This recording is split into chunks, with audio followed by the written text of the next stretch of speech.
अहो उठा ना, बघा मुलगी तिकडे मोकाश्रू गाळते आणि तुम्ही इथे निवांत झोपलाय.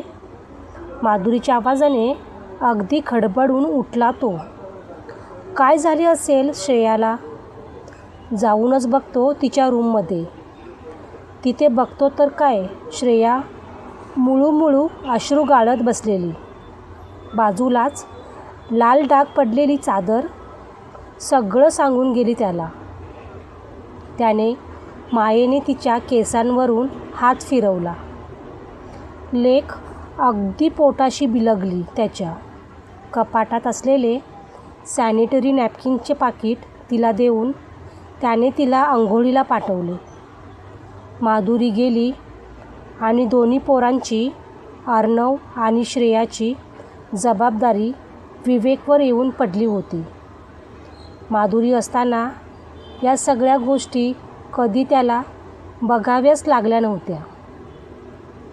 यांनी कमवून आणायचे आणि तिने घरचे बाहेरचे सारे बघायचे. अगदी न कुरकुरता करायची ती हे सगळे. पण अचानक कॅन्सरने तिच्यावर घाला घातला आणि सगळे संपले. किती जबाबदारी आली होती ना आता त्याच्यावर. तो प्रयत्नही करत होता ती समर्थपणे पेलण्याचा.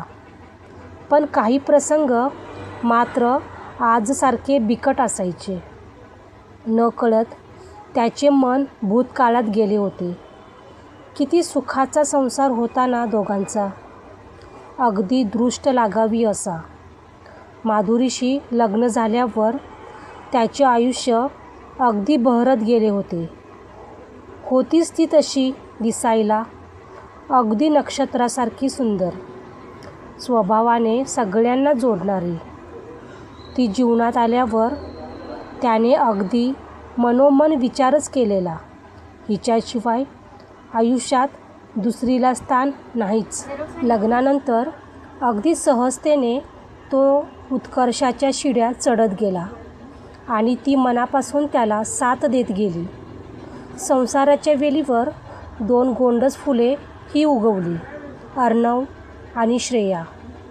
सगळं अगदी सुरळीत सुरू असताना अचानक माधुरीला गर्भाशयाचे कॅन्सरचे निदान झाले. आजार वाढलेल्या अवस्थेत होता. परिस्थिती पूर्ण बिकट होती.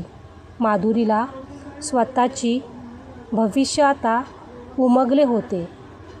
तिने खूपदा विवेकला ती नसल्यास त्याने दुसरे लग्न करावे हे सुचवत गेली, पण तो त्याच्या निर्णयावर ठाम होता.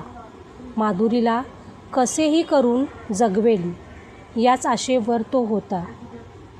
परंतु माधुरीला आता पूर्ण कल्पना आली होती. किशोरवयीन असलेल्या तिच्या मुलांची चिंता तिला आता सतावत होती, खास करून श्रेयाची. 12-13 वर्षाच्या श्रेयाला आताच खरी आईची गरज होती आणि नेमकी तेव्हाच ती नसणार होती. खूप तुटायचं तिचं मन आतून, पण काही उपाय नव्हता. अखेर माधुरी गेली. पोरांच्या विवंचनेत गेली. माधुरी गेली आणि विवेकचा संसार उघडा पडला. पण माधुरीने पोरांना इतके उत्तम संस्कार दिले होते की मुले अतिशय संस्कार आणि स्वयंपूर्ण होती. मुळातच शहाणी असलेली ही बाळे आपल्या प्रसंगाने अजूनच समजदार झाली होती.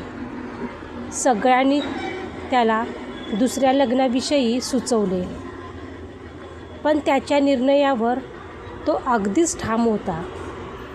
माधुरी त्याच्यात पूर्ण भिनली होती आणि त्या अदैव्यतेचा अपमान करणे त्याला शक्य नव्हते. त्या दिवसापासूनच तो पोरांचा आई आणि बाबा दोन्हीही झाला होता. पण आजची परिस्थिती पाहिल्यावर घरात त्याला श्रेयाला समजून घेणाऱ्या एखाद्या स्त्रीची गरज भासू लागली आणि त्या विचारातच तो झोपी गेला. दुसऱ्या दिवशीही तेच विचार त्याला पोखरू लागले. त्याच तंद्रीत तो पुन्हा निद्राधीन झाला. आज पुन्हा माधुरी त्याच्या स्वप्नात आली. अहो, ऐकलं का? श्रेयाला ना आता थोडी आईच्या उभेची गरज आहे. तुम्ही असे करा, उद्याच गावाकडे जा आणि आईबाबांना घेऊन या. मला माहिती आहे की तुम्ही म्हणाला की आपण त्यांच्यासाठी स्वतंत्र रूम बांधूनही ते आले नव्हते मागे. मग आता येणार का? अहो, माझे मन सांगते येतील ते. तुम्ही जा बघू उद्याच. अगदी खडबडून उठला तो. किती सहजपणे तिने त्याचा प्रश्न सोडवला होता ना. अलीकडे असेच व्हायचे. तो विचारांच्या तंद्रीत चिंतेत झोपी जायचा आणि ती त्याच्या स्वप्नात येऊन त्याच्या चिंतेचे निवारण करायची. अगदी असेच सगळे चाललेले. दुसऱ्या दिवशी रविवार होता. सकाळीच त्याने पोरांना गावाकडे जाण्याच्या बेत सांगितला. मुलेही आजोबांची भेटीला आतुर झाली होती. घरी जाताच विवेकने आईला येण्याचे प्रयोजन सांगितले. त्या लगेच तयार झाल्या यायला. नेहमीच आडेवेडे घेणाऱ्या आईची ती तत्परता बघून त्याला आश्चर्य वाटले.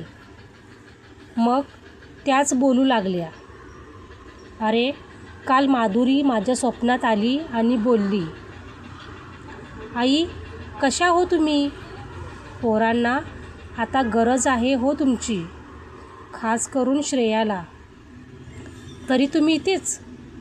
तेव्हाच विचार केला की आता तुझ्याकडे जायचं तर तूच आलास बघ. तो विचारच करत राहिला.